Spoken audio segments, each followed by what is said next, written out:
Petrol diesel जपून वापरा. भारतावर अमेरिका, इस्रायल आणि इराण युद्धाचा परिणाम. इराण अमेरिका युद्ध तणावामध्ये पंतप्रधान मोदींचं जनतेला आवाहन.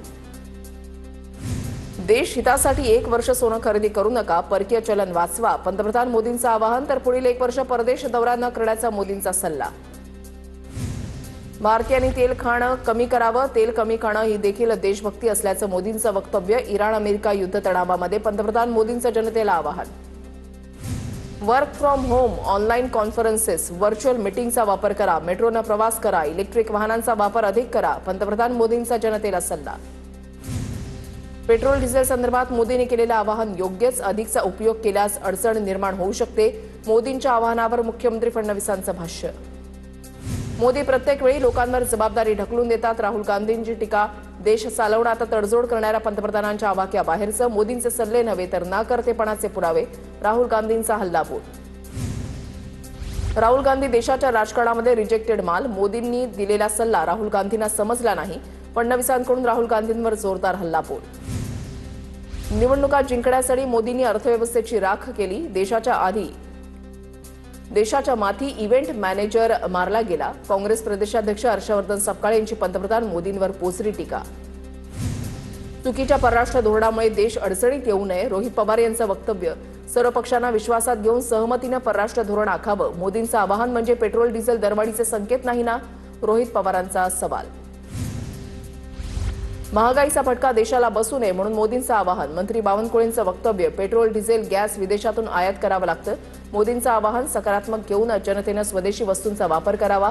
बावनकुळेंची प्रतिक्रिया. मोदींनी जनतेला सल्ले देण्यापेक्षा स्वतःही याचं पालन करावं. सामाजिक कार्यकर्ते अंजली दमानिया यांची मोदींवर टीका. मोदी चार्टर्ड फ्लाईटनं परदेश दौरे करतात. दमानियांचा हल्लाबोल. अंजली दमानिया उच्च श्रेणीमधील विचारवंत. त्यांच्याशी आम्ही बरोबरी करू शकत नाही. पेट्रोल डिझेलच्या मोदींच्या आवाहनावरून दमानियांनी टीका केल्यानंतर मंत्री संजय शिरसाट यांचं प्रत्युत्तर. दिल्लीमध्ये पश्चिम आशियातील तणावाच्या पार्श्वभूमीवर संरक्षण मंत्री राजनाथ सिंह यांच्या अध्यक्षतेखाली मंत्रिगटाची बैठक. कच्च्या तेलाच्या किमती आणि पेट्रोल डिझेल एलपीजी पुरवठ्याचा बैठकीमध्ये आढावा. बैठकीला मंत्री जेपी नड्डांसह अनेक मंत्री सहभागी. ज्वेलरी मेकिंगनं उदरनिर्वाह होणाऱ्या कारागिरांचं काय होणार? ऑल इंडिया ज्वेलर्स असोसिएशनचे प्रवक्ते कुमार जैन यांचा सवाल. वर्षभर सोनं खरेदी न करण्याचं आवाहन मोदींनी केलं होतं. देशामध्ये पेट्रोल डिझेलच्या किमती वाढण्याची शक्यता. अमेरिका इराणमधील युद्ध संघर्ष आणि होर्मुझ सामुद्रधुनी बंद झाल्यामुळे कच्च्या तेलाच्या किमतीमध्ये मोठी वाढ. नाशिकमध्ये सीएनजी पंपांवर वाहनांच्या लांबच लांब रांगा. निम्म्यापेक्षा अधिक पंपांवर सीएनजीचा तुटवडा. 3 ते 4 तासांपेक्षा अधिक काळ रांगेमध्ये थांबून सीएनजी भरण्याची वेळ. तर वाढलेले सीएनजी दर आणि रांगा याचा चालकांना दुहेरी फटका. छत्रपती संभाजीनगर शहरामध्ये पेट्रोल डिझेल पंपावर इंधनाचा तुटवडा. 7 हिल परिसरामधील पंपावर इंधन भरण्यासाठी पेट्रोल पंपांवर वाहनांच्या रांगा. जळगावमधील सराफा बाजारामध्ये सोन्या चांदीच्या दरामध्ये घसरण. सोन्याच्या दरामध्ये 800 रुपये तर चांदीच्या दरामध्ये 1000 रुपयांची घसरण. सोन्याचा दर 1,54,000 तर चांदीचा दर 2,66,000. पुण्याच्या राजगुरुनगरमधील सराफा बाजारामध्ये शुकशुकाट. मोदींच्या आवाहनानंतर ग्राहकांची सोनं खरेदीकडे पाठ. सराफा व्यावसायिक पुन्हा संकटात. मोदींच्या सोनं खरेदी न करण्याच्या आवाहनावर सोलापूरचे सराफा व्यापारी आक्रमक. सोनं व्यापारी वर्षभर सोनं नाही विकलं तरी जगू शकतात, मात्र कारागिरांनी कसं जगायचं? व्यापाऱ्यांचा सवाल. अमेरिका, इस्रायल आणि इराणमधील युद्धानंतर 76 देशातील तेलांच्या किमतीमध्ये वाढ. अमेरिकेमध्ये देखील तेलाची किंमत 16% वाढली. आर्थिक घडामोडींचे अभ्यासक शैलेंद्र देवळानकर यांची माहिती. गदिमांची पंचवटी वास्तू पाडण्यास विरोध केल्यानं जीवाला धोका. गदी माडगुळकरांचे नातू सुमित्र माडगुळकरांची पोस्ट करत माहिती. निवासस्थान पाडण्यास विरोध करत असल्यानं नातेवाईक त्रास देत असल्याचा उल्लेख. गदिमा महाराष्ट्राचा वैभव आहेत. त्यांच्या कुटुंबियांशी संपर्क साधून कायदेशीर आणि न्यायिक मार्ग काढू. सांस्कृतिक मंत्री आशिष शेलार यांची प्रतिक्रिया. एमआयएम नगरसेवक मतीन पटेलच्या अनधिकृत घरावर 100% बुलडोझर चालणार. छत्रपती संभाजीनगरचे उपमहापौर राजेंद्र जंजाळ यांचा इशारा. टीसीएस प्रकरणातील आरोपी निदा खानला याच घरामध्ये दिलेला आश्रय. टीसीएस प्रकरणी पोलीस तपासामध्ये धक्कादायक माहिती समोर. पीडितेच्या घरी जाऊन धार्मिक विधी केल्याचं समोर. धार्मिक विधी आणि शिक्षणातून पीडितेचं मतपरिवर्तन केल्याचं समोर. पीडितेला धार्मिक मुद्द्यांवरील 171 लिंक पाठवल्याची तपासातून माहिती समोर. नाशिकच्या टीसीएस धर्मांतरण प्रकरणातील आरोपी निदा खानचा फोन तपासणीसाठी प्रयोगशाळेमध्ये पाठवला. मोबाईलच्या क्लोनिंगनंतर अनेक महत्त्वाच्या बाबींचा उलगडा होणार. निदा खानला अटक, पण 40 दिवस उलटले तरी कल्पना खरातला अटक नाही. 2 महिन्यानंतर चाकणकरांना चौकशीला बोलावणं हा निव्वळ फार्स आहे. चाकणकरांच्या चौकशी संदर्भात अंधारेंचं ट्विट, तर मुळात चाकणकरांना क्लीन चिट द्यायची जवळपास निश्चित अशी चर्चा, अंधारेंचा निशाणा. अत्याचारी बंधू खरात प्रकरणी रुपाली चाकणकर यांची 4 तास एसआयटी चौकशी. अशोक खरात सोबत केव्हापासून संबंध होते? शिवनिका संस्थांवर असताना खरात प्रकरणाची माहिती होती का? एसआयटीचे चाकणकरांना सवाल. ठाकरेंच्या सेनेच्या नेत्या सुषमा अंधारे हक्कभंग कारवाईला सामोरे जाणार. आज दुपारी 2 वाजता विधिमंडळामध्ये हक्कभंग कारवाई होणार होती. याआधी प्रकृती अस्वास्थ्यामुळे अंधारे उपस्थित राहिल्या नव्हत्या. नसरापूर अत्याचार प्रकरणामध्ये सरकारी वकील म्हणून अजय मिसर यांची नियुक्ती. सुनावणी प्रभावीपणे आणि जलद गतीने पार पाडण्यासाठी निर्णय. तपास वेगाने पूर्ण करून न्यायालयामध्ये पुरावे सादर करण्याची प्रक्रिया सुरू. गरोदरपणामुळे नियुक्ती रोखणं मूलभूत अधिकारांचं उल्लंघन. केंद्र सरकारचा आदेश रद्द करताना उच्च न्यायालयाचं मत. गर्भवती असल्यानं नियुक्ती रद्द केल्यानं महिलेनं कोर्टामध्ये धाव घेतली होती. पंतप्रधान मोदी सोमनाथ अमृत महोत्सवामध्ये सहभागी. 11 पवित्र तीर्थक्षेत्रामधील जलाचा वापर करून मोदींकडून देवतांचा अभिषेक. सोमनाथमध्ये पंतप्रधान मोदींचा रोड शो आणि मंदिर परिसरात एअर शो. अहिल्यानगरमध्ये आमदार संग्राम जगताप यांच्या नेतृत्वात आंदोलन. ट्रॅव्हल जिहाद होत असल्याचा आरोप. हिंदू संघटनांचं आंदोलन. ओबीसी नेते लक्ष्मण हाके जातनिहाय जनगणनेसाठी राज्यामध्ये 100 सभा घेणार. अहिल्यानगरच्या पाथर्डीमध्ये लक्ष्मण हाकेंची आज पहिली सभा पार पडणार. राज्यातील ओबीसींची संख्या जनगणनेच्या माध्यमातून समोर येणार. कोल्हापुरात गोकुळ दूध संघाचे राजकारण वेगळ्या वळणावर. प्रशासक नियुक्तीनंतर आता सत्ताधारी नेत्यांचे संस्था प्रतिनिधीही आक्रमक पवित्र्यात.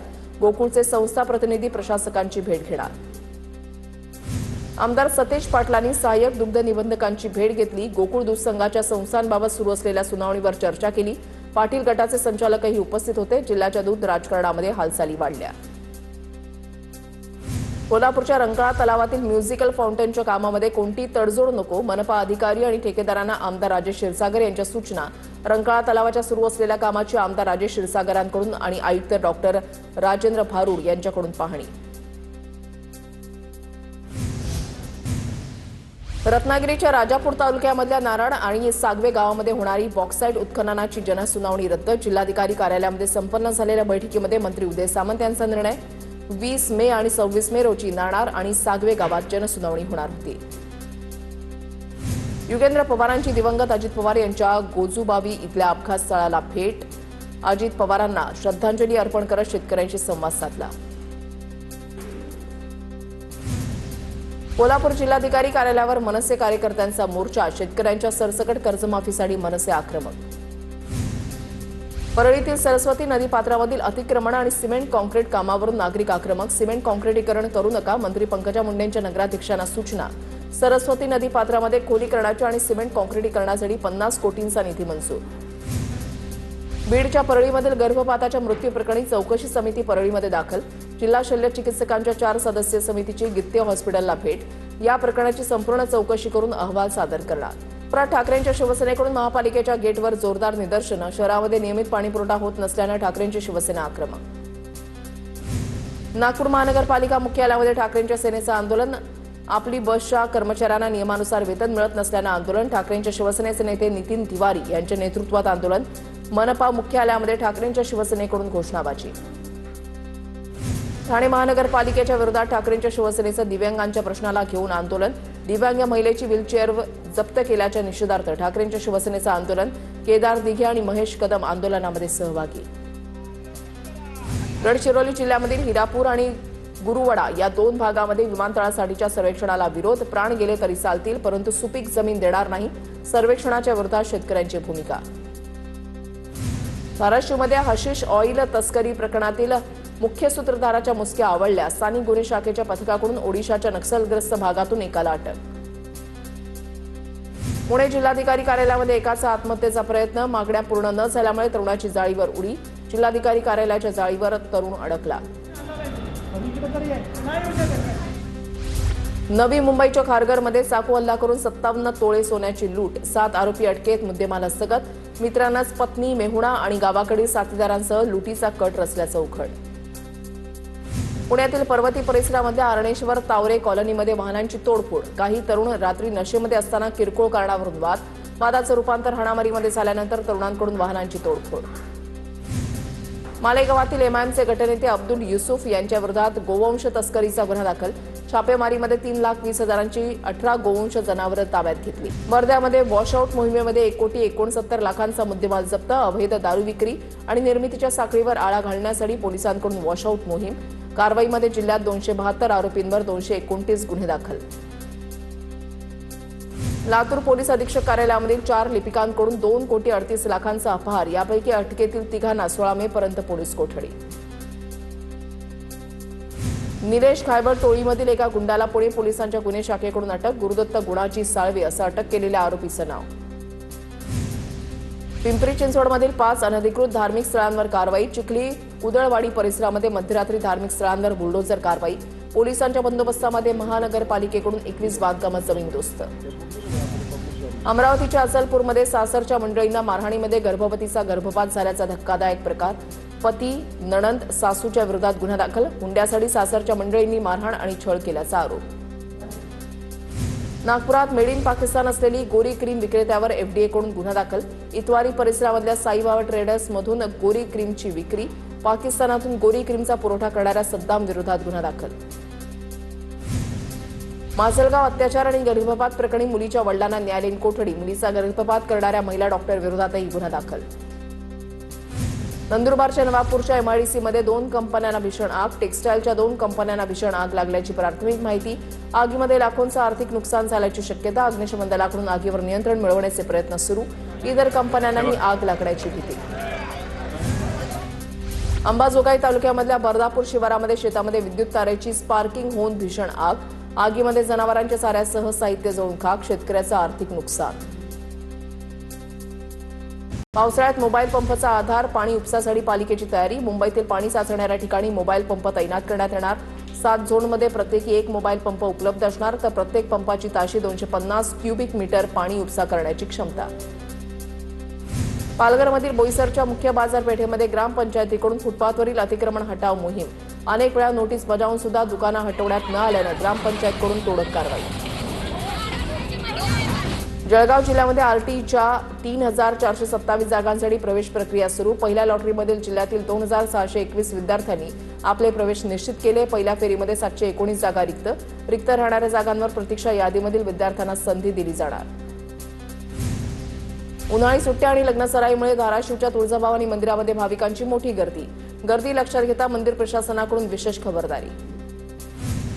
नाशिकच्या त्र्यंबकेश्वरमधील पेड दर्शन घोटाळा प्रकरणातील संशयिताची जामिनासाठी धाव. याआधी कोर्टानं विश्वस्त पुरुषोत्तम कडलकसह दोघांचे जामीन अर्ज फेटाळले. बुलडाण्यामधल्या शेगावमधील गजानन महाराज मंदिर परिसरामध्ये मोबाईल वापरण्यास प्रतिबंध. भाविकांना सुलभ आणि शांततेमध्ये दर्शन घेता यावं यासाठी मंदिर प्रशासनाचा निर्णय. राज्यामध्ये मध्य महाराष्ट्र, मराठवाडा आणि विदर्भात तुरळक ठिकाणी पावसाची शक्यता. तर काही ठिकाणी मेघगर्जनेसह विजांचा कडकडाट आणि वारा वाहण्याचा अंदाज. तर पुणे आणि परिसरात दुपारनंतर ढगाळ वातावरण असणार. पुणे हवामान खात्याचा अंदाज. सोलापूर जिल्ह्यामधील उजनी धरणाचा पाणीसाठा -8.69% पोहोचला. शेतीसाठी पाण्याचा विसर्ग आणि बाष्पीभवनामुळे धरणाची पाणी पातळी खालावली. मान्सूनचं अंदमानमध्ये लवकर आगमन होणार. 3 दिवसांमध्ये बंगालच्या उपसागरामध्ये कमी दाबाचं क्षेत्र. विषुववृत्तीय वाऱ्यांचा प्रवाह अधिक मजबूत होण्याची चिन्ह. यापूर्वी 14 ते 22 मे दरम्यान मान्सून अंदमानमध्ये पोहोचण्याचा अंदाज होता. पुण्यामध्ये काल 41.4° कमाल तापमानाची नोंद. 2016 नंतर मे महिन्यातील सर्वाधिक कमाल तापमानाची नोंद. दिवसभर उन्हाच्या झळासह रात्री जाणवत असलेल्या उकाड्यानं पुणेकर हैराण.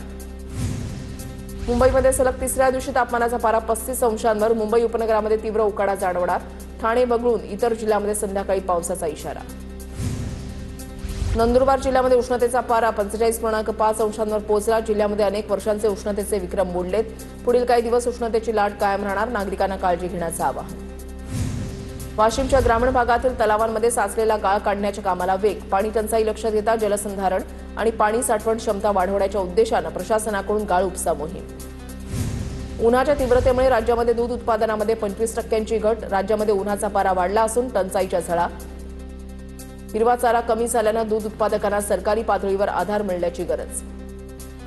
वाढत्या तापमानामुळे जळगाव शहराला पाणीपुरवठा करणाऱ्या वाघूर धरणाच्या पाणीसाठ्यामध्ये मोठी घट. 2.5 महिन्यातच पाणीसाठ्यामध्ये तब्बल 15% घट. मे महिना बाकी असून तीव्र उष्णतेमुळे आणखी घट होण्याची शक्यता.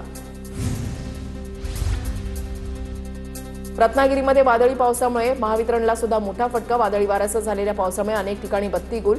1,11,485 ग्राहकांना मोठा फटका. 85,000 ग्राहकांचा वीज पुरवठा सुरळीत, तर 26,000 ग्राहक अद्याप अंधारात. नंदुरबार जिल्ह्यामध्ये केळी पपई लागवडीकडे शेतकऱ्यांचा कल वाढला. उन्हाची तीव्रता अधिक असल्यानं कव्हर वापरत अत्याधुनिक पद्धतीनं उपचार. गोंदिया जिल्ह्यामध्ये यंदा 5.5 लाख मेट्रिक टन धान उत्पादनाचं लक्ष्य. 19,677 हेक्टर क्षेत्रामध्ये धान पिकाची लागवड होणार. गोंदिया जिल्ह्यामध्ये धान कापणीला वेग. अवकाळी पावसाचं संकट टाळण्यासाठी शेतकऱ्यांची धावपळ. अवकाळी पावसाच्या भीतीनं मशीनद्वारे धान कापणी. भाजप नेते आमदार आशिष देशमुख यांनी स्वतः चालवला रोड रोलर. आशिष देशमुख यांच्याकडून मुख्यमंत्री बळीराजा शेत पाणंद रस्ते योजनेचा शुभारंभ. शेतकऱ्यांना शेतामध्ये जाण्यासाठी बारमाही रस्ता देणारी मुख्यमंत्री बळीराजा शेत पाणंद रस्ते योजना. नागपुरात मुख्यमंत्री देवेंद्र फडणवीसांच्या हस्ते 350 सिंधी समाज बांधवांना मालकी हक्काचे पट्टे वाटप. 3 वसाहतींना अधिकृत विस्थापित वसाहतींचा दर्जा. पावसाळी आजारांवर नियंत्रणासाठी मुंबई महापालिकेची तयारी. डेंग्यू मलेरिया सारख्या आजारांना आळा घालण्यासाठी बीएमसीच्या उपाययोजना. रुग्णालयांमध्ये राखीव खाटांची व्यवस्था.